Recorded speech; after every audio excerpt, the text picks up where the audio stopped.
এবার এক অন্য খবর শোনাই আপনাদের।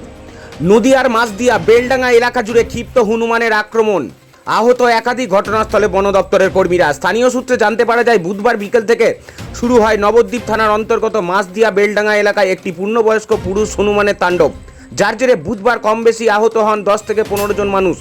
বুধবারের রেস কাটতে না কাটতেই বৃহস্পতিবার সকাল থেকে শুরু হয় ফের ক্ষিপ্ত হনুমানের আক্রমণ, যা অব্যাহত থাকে দুপুর পর্যন্ত। 20 থেকে 25 জন ওই ক্ষিপ্ত হনুমানের আক্রমণের শিকার হন। গ্রামবাসীদের অভিযোগ, ক্ষিপ্ত হনুমানের তাণ্ডবের জেরে গ্রামের প্রতিটি মানুষ এক প্রকার গৃহবন্দী অবস্থায় রয়েছে। বন দপ্তরকে জানানো হলে তারা একটি খাঁচা নিয়ে ঘটনাস্থলে আসে। এরপর তারা খাঁচা রেখে ঘটনাস্থল থেকে উধাও হয়ে যায় বলে অভিযোগ গ্রামবাসীদের।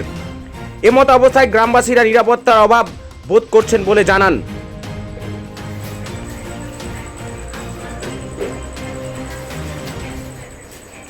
দেখুন নদিয়া থেকে সরাসরি সেই ছবি। এই মুহূর্তে মহকুমা গ্রামীণ হাসপাতাল, সেখানে ক্ষিপ্ত হনুমানের তাণ্ডবে যারা আহত হয়েছেন তারা কিন্তু সেই হাসপাতালে গেছেন। নদিয়া থেকে মলয়দের রিপোর্ট, ডেলি নিউজ। কি বলছেন এলাকাবাসী শোনাবো আপনাদের, ততক্ষণে দেখতে থাকুন ডেলি নিউজ।